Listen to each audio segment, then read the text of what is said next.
Nome do livro: O Arquivo Secreto de Sherlock Holmes. Autor: Arthur Conan Doyle. Capítulo 5. A Inquilina de Rosto Coberto.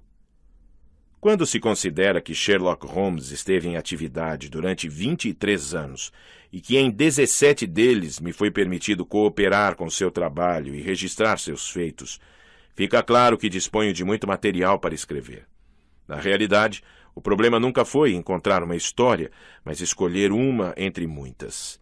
Tenho longas fileiras de diários que enchem a estante e ainda caixas repletas de documentos, fonte inestimável para os estudantes, não apenas de criminologia, mas também dos escândalos sociais e oficiais da era vitoriana. Quanto aos escândalos, posso garantir que nada tem a temer os remetentes angustiados de cartas nas quais imploravam pela honra de sua família ou pela preservação da reputação de seus antepassados. A discrição e o alto senso de profissionalismo que sempre distinguiram meu amigo continuam ativos na seleção destas memórias, e nenhum segredo será traído. Deploro veementemente, contudo, as tentativas de destruição desses papéis. A fonte de tais ultrajes é conhecida, e se eles se repetirem, tenho a autorização de Sherlock Holmes para divulgar ao público toda a história a respeito do político, do farol e do pelicano. Pelo menos um leitor sabe do que estou falando. Não é razoável supor que todos esses casos deram a Holmes a oportunidade de mostrar os dons de observação e dedução que procurei destacar nestes escritos. Algumas vezes ele precisou se esforçar muito para colher o fruto. Em outras, este lhe caiu facilmente no cesto. Frequentemente, contudo, as mais terríveis tragédias humanas estavam envolvidas nos casos que lhe trouxeram as menores vantagens pessoais. E é um desses que pretendo contar agora. Na narrativa a seguir, fiz uma pequena alteração de nome e local, mas todos os fatos são reais. Certa manhã, no começo de 1896, recebi um bilhete de Holmes solicitando minha presença com urgência.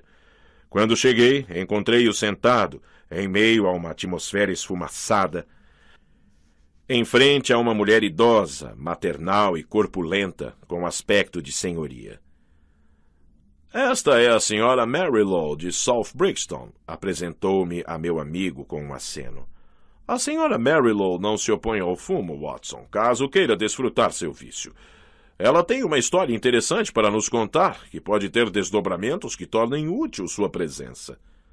No que eu puder, precisa compreender, senhora Marilow, que se eu for até a senhora Rounder, vou querer levar uma testemunha. Faço-a saber disso antes de chegarmos lá."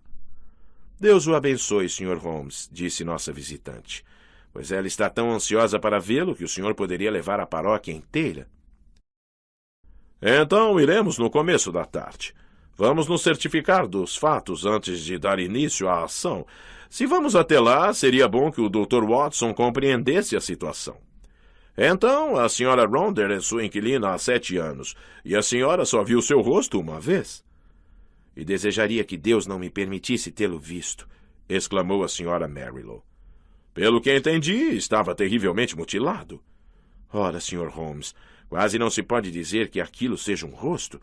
O leiteiro a viu uma vez olhando pela janela e derrubou a lata e o leite no meu jardim. Esse é o tipo de rosto que ela tem. Quando a vi, peguei-a desprevenida. Ela rapidamente se cobriu e disse: 'Bem, senhora Marilow, agora sabe por que nunca retiro o véu.'" "Sabe algo sobre ela?" "Nada." "Ela não lhe deu referências quando chegou?" "Não, senhor, mas me deu dinheiro vivo e um bocado de dinheiro. Colocou um trimestre adiantado na minha mesa e não discutiu as normas. Nos dias de hoje, uma mulher pobre como eu não pode desperdiçar oportunidades como essa." "Ela lhe deu alguma razão para ter escolhido sua casa?" "A minha casa fica longe da avenida, sendo mais reservada que a maioria. Além disso, ela é a única inquilina e não tenho família. Imagino que a senhora Rounder tenha visitado outras residências, mas achou a minha a mais adequada. Ela busca privacidade e está disposta a pagar por isso." A senhora disse que ela nunca mostrou o rosto, a não ser por incidente, na ocasião mencionada. Bem, é uma história notável, muito mesmo, e não me espanto de a senhora querer que eu a investigue. Mas não quero, Sr. Holmes. Por mim, fico satisfeita se ela pagar o aluguel. Não se pode desejar inquilina mais silenciosa ou que dê menos trabalho. Então, qual é o problema? A saúde dela, Sr. Holmes. A mulher parece estar se acabando, e ela tem algo terrível dentro de si. Assassino, ela grita. Assassino!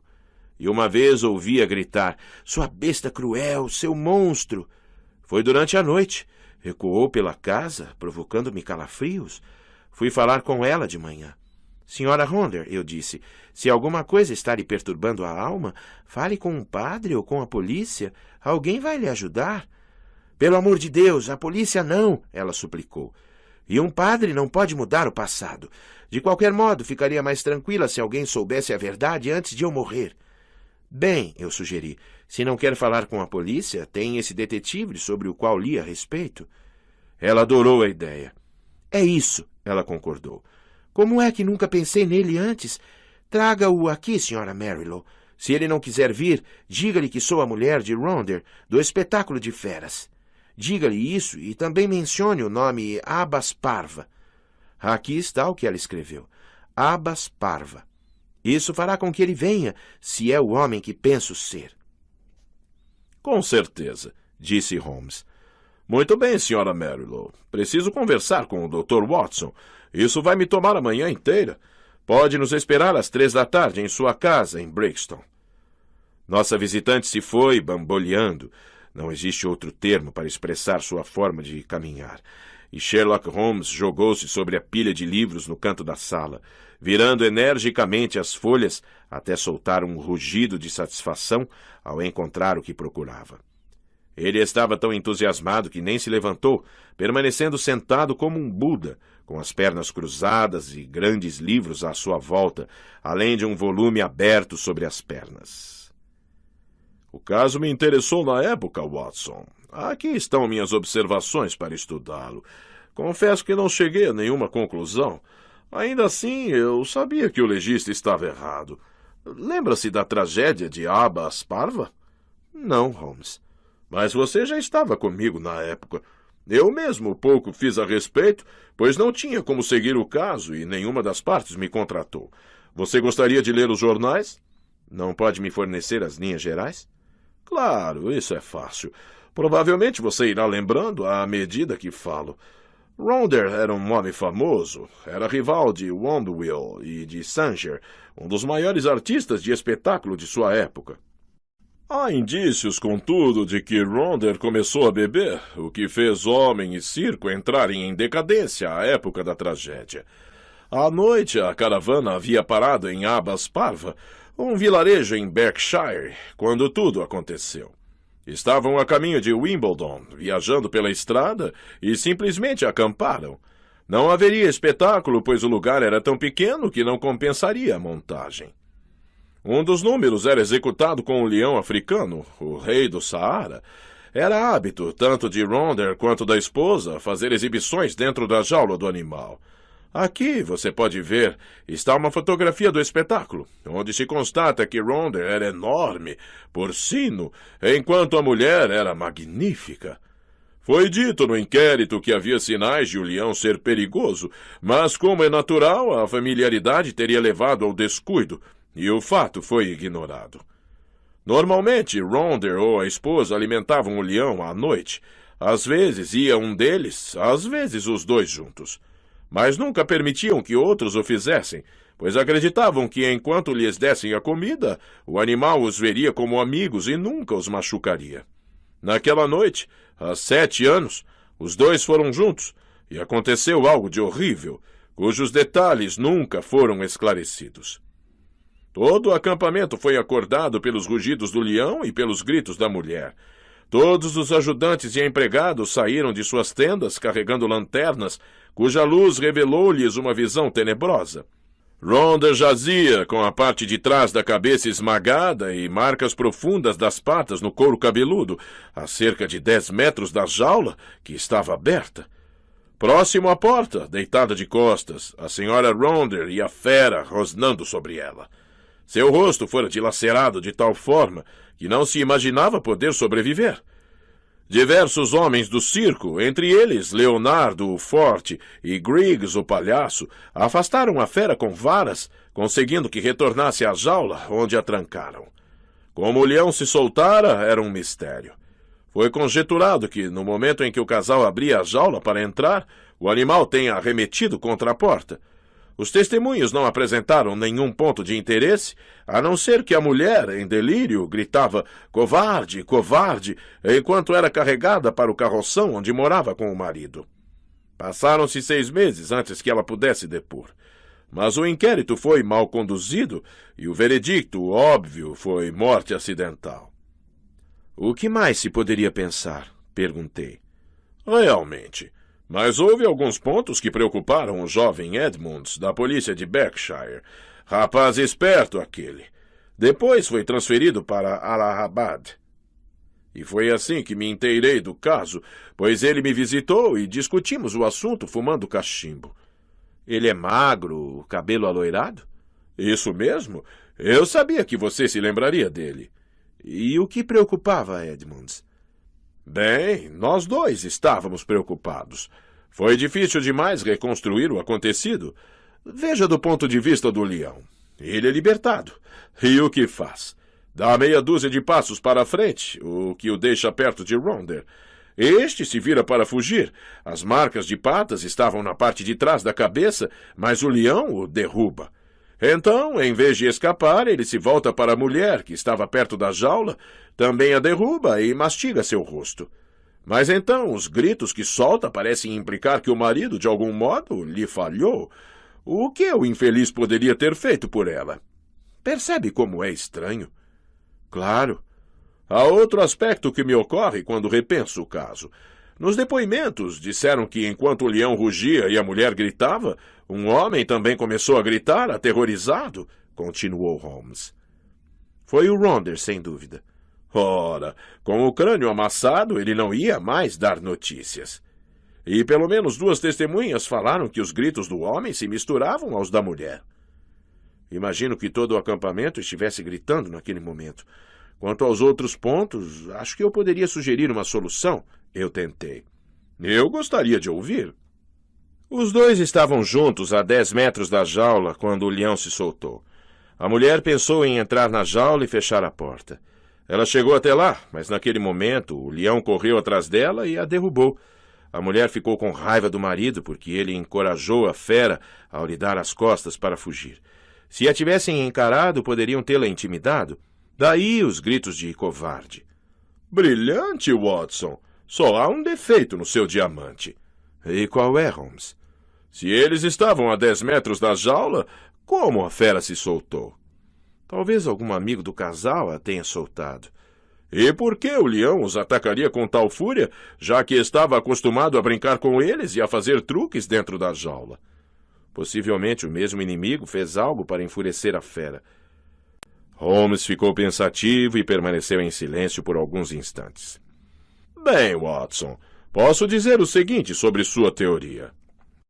Ronder tinha muitos inimigos. Edmunds me contou que, quando bebia, o homem tornava-se um horror. Um grandalhão violento que xingava e batia em qualquer pessoa que cruzasse seu caminho. Imagino que os gritos sobre um monstro de que falou nossa visitante sejam lembranças do falecido. Contudo, nossas especulações serão fúteis até que tenhamos todos os fatos. Há perdiz fria e uma garrafa de Montrachet sobre o buffet, Watson. Vamos renovar nossas energias antes de visitar aquelas senhoras. Quando a carruagem nos deixou em frente à casa da senhora Marilow, encontramos aquela roliça senhora atravancando a porta de sua humilde e afastada residência. Ficou claro que sua principal preocupação era não perder inquilina tão valiosa, e ela nos implorou, antes de nos levar para dentro, que nada fizéssemos que resultasse em um desfecho desagradável. Depois de tranquilizá-la, fomos atrás dela pela escada reta e mal acarpetada, até ser introduzidos no quarto da misteriosa inquilina. Era um lugar fechado, com cheiro de mofo mal ventilado, como se podia esperar, já que a moradora quase não saía. Por uma espécie de retribuição do destino, a mulher que guardava feras em jaulas parecia ter se tornado um animal enjaulado. Ela estava sentada em uma poltrona quebrada, em um canto escuro do quarto.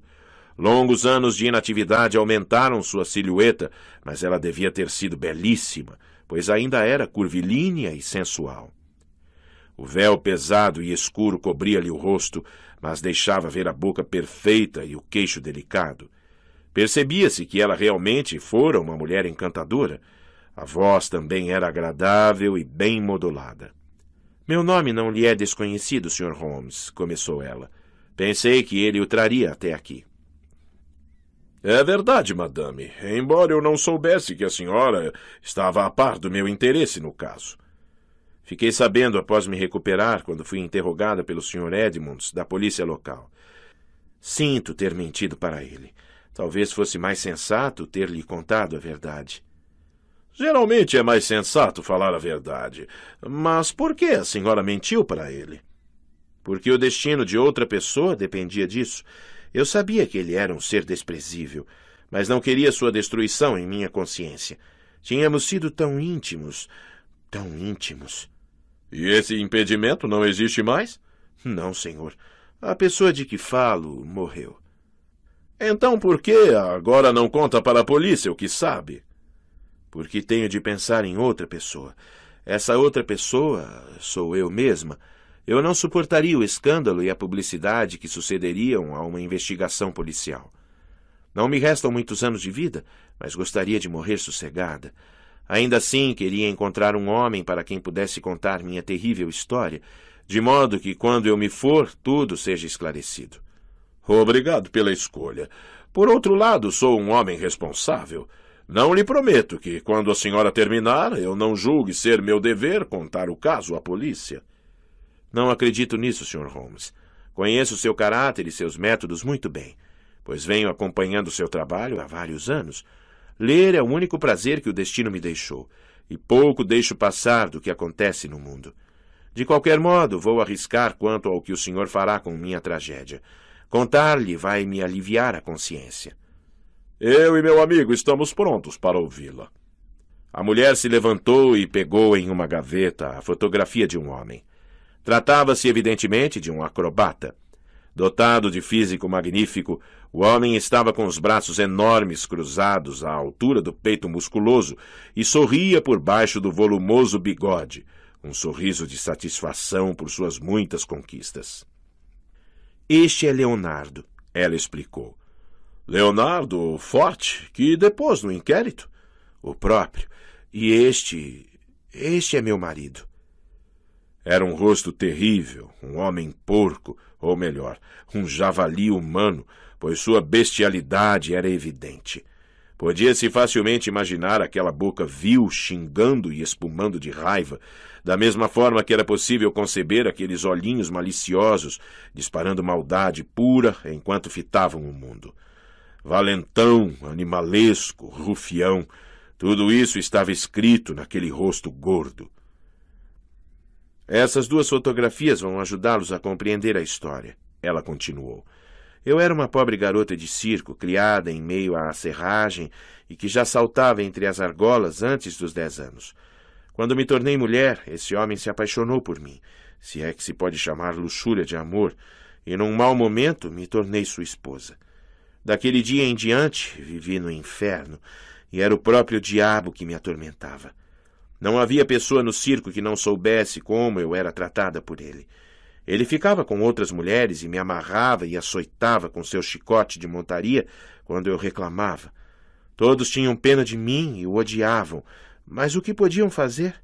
Tinham medo dele, cada um dos meus colegas. Pois se ele era normalmente terrível, quando bebia virava quase um assassino. Diversas vezes foi punido por agressão e também por crueldade com os animais, mas, como tinha muito dinheiro, as multas nada representavam para ele. Os melhores artistas nos deixaram, e logo o espetáculo começou a deteriorar.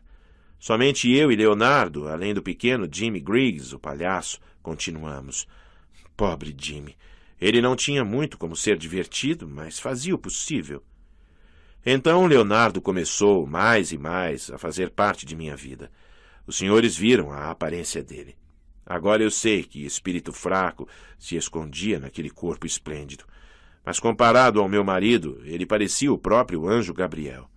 Penalizado, ele me ajudava, até que nossa amizade transformou-se em amor, profundo, apaixonado, o amor com que eu sonhava, mas pelo qual nunca ousava esperar. Meu marido suspeitava, mas acho que o valentão era, na verdade, um covarde. Leonardo era o único homem de que ele tinha medo, e vingava-se torturando-me ainda mais. Certa noite, meus gritos conduziram Leonardo até a porta de nosso carroção. Quase tivemos uma tragédia, então. Assim, eu e meu amante compreendemos o que não podia ser evitado. Meu marido não podia continuar vivo. Planejamos sua morte. Leonardo era inteligente e engenhoso. Foi ele que planejou tudo. Não digo isso para culpá-lo, pois eu me entreguei totalmente ao plano, mas nunca teria conseguido planejar algo assim. Fizemos um porrete, Leonardo fez, em cuja cabeça de chumbo ele fincou 5 unhas de aço com as pontas para fora, exatamente do tamanho de uma pata de leão. Era com essa arma que o golpe fatal seria dado em meu marido. Desse modo, as evidências apontariam para o leão, que soltaríamos. Era uma noite muito escura quando eu e meu marido fomos, como era nosso costume, alimentar o animal. Carregávamos a carne crua em um balde de zinco. Leonardo esperava atrás do grande carroção pelo qual teríamos de passar no caminho para a jaula. Entretanto, Leonardo foi muito lerdo, de modo que passamos por ele antes que conseguisse atacar. Mas ele nos seguiu na ponta dos pés e ouviu o estrondo que o porrete fez ao esmagar o crânio de meu marido. Meu coração pulou de alegria com aquele som. Corri até a jaula e soltei o fecho que prendia a porta. Então o pior aconteceu. Os senhores já devem ter ouvido sobre como essas criaturas são rápidas para sentir o cheiro do sangue humano e sobre como isso as excita. O instinto animal fez a criatura perceber imediatamente que um ser humano fora morto. Assim que retirei as barras, o leão pulou para fora e, num instante, estava em cima de mim. Leonardo poderia ter me salvado. Se tivesse corrido e acertado o animal com o porrete, talvez o tivesse afugentado. Mas ele entrou em pânico. Eu o ouvi gritar, aterrorizado, e pude vê-lo fugindo. No mesmo instante, os dentes do leão cravaram-se em meu rosto. Seu bafo quente e pestilento já me envenenara e quase não senti dor. Com a palma das mãos, tentava empurrar aquelas mandíbulas espumantes e ensanguentadas de cima de mim, enquanto gritava por socorro. Percebi que o acampamento estava em alvoroço e vagamente notei um grupo de homens, Leonardo, Jimmy e outros, puxando-me de sob as patas da criatura. Essa é minha última lembrança, Sr. Holmes, inclusive dos longos meses de recuperação. Quando recobrei a consciência e me vi no espelho, amaldiçoei aquele leão. Ah, como eu o odiei! Não apenas porque estragara minha beleza, mas porque estragara minha vida. Eu tinha um único desejo, Sr. Holmes, e dinheiro suficiente para satisfazê-lo. Cobrir-me de modo que ninguém jamais visse meu rosto e morar onde nenhuma pessoa conhecida pudesse me encontrar. Isso era tudo que me restava, e é tudo o que tenho feito. Um animal ferido que rastejou até sua toca para morrer. Esse é o fim de Eugênia Rounder. Permanecemos em silêncio por alguns momentos depois que aquela infeliz mulher nos contou sua história. Então, Holmes estendeu seu longo braço e tocou a mão da mulher em uma demonstração de simpatia que eu raramente presenciava. "Pobre garota", ele disse. "Pobre garota. Os caminhos do destino realmente são difíceis de compreender. Se não houver recompensa depois da vida, então o mundo é apenas uma brincadeira cruel. E o que aconteceu a Leonardo?" "Nunca mais o vi ou soube dele. Talvez eu esteja errada em guardar tanta mágoa dele. Talvez tenha se apaixonado por uma das aberrações que o circo carrega pelo país, do mesmo modo que amou esta coisa que o leão deixou. Mas o amor de uma mulher não acaba tão facilmente. Ele me deixou sob as garras daquela fera, abandonou-me quando eu mais precisava, e mesmo assim não consigo odiá-lo. Quanto a mim, não me importo com o que me tornei. O que poderia ser mais terrível do que minha vida atual? Mas não deixei que Leonardo pagasse pelo que fez. E ele morreu? Afogou-se no mês passado, quando se banhava perto de Margate. Li sobre sua morte no jornal. E o que ele fez com o porrete de 5 unhas, que é a parte mais engenhosa dessa história? Não sei dizer, Sr. Holmes. Há um poço de greda no local onde acampamos na ocasião, com água em seu fundo. Talvez nas profundezas desse poço. Ora, pouco importa agora. O caso está encerrado. Sim, concordou a mulher. O caso está encerrado. Havíamos nos levantado para sair, mas algo na voz daquela mulher atraiu a atenção de Holmes. Ele se virou rapidamente para ela. Sua vida não lhe pertence, ele disse. Não acabe com ela. Tenho alguma serventia para alguém? Quem pode saber? O exemplo de sofrimento paciente é a lição mais preciosa de todas nesse mundo impaciente. A resposta da mulher foi terrível. Ela ergueu o véu e caminhou até a luz. Será que o senhor conseguiria suportar isso? Era horrível. Não existem palavras para descrever um rosto que já não existe. 2 belos olhos castanhos nos fitavam tristemente daquela assustadora ruína, tornando a visão ainda mais terrível. Holmes ergueu sua mão num gesto de piedade e protesto, e juntos saímos daquele quarto. 2 dias depois, ao visitar meu amigo, ele me mostrou, com certo orgulho, uma garrafinha azul sobre a lareira. Ela tinha rótulo de veneno. Peguei-a e, quando a abri, exalou um agradável odor de amêndoas. Ácido cianídrico? Perguntei. Exatamente. Chegou pelo correio. Veio com a seguinte mensagem. Envio-lhe minha tentação. Vou seguir seu conselho. Creio, Watson, que podemos imaginar o nome da mulher corajosa que o enviou.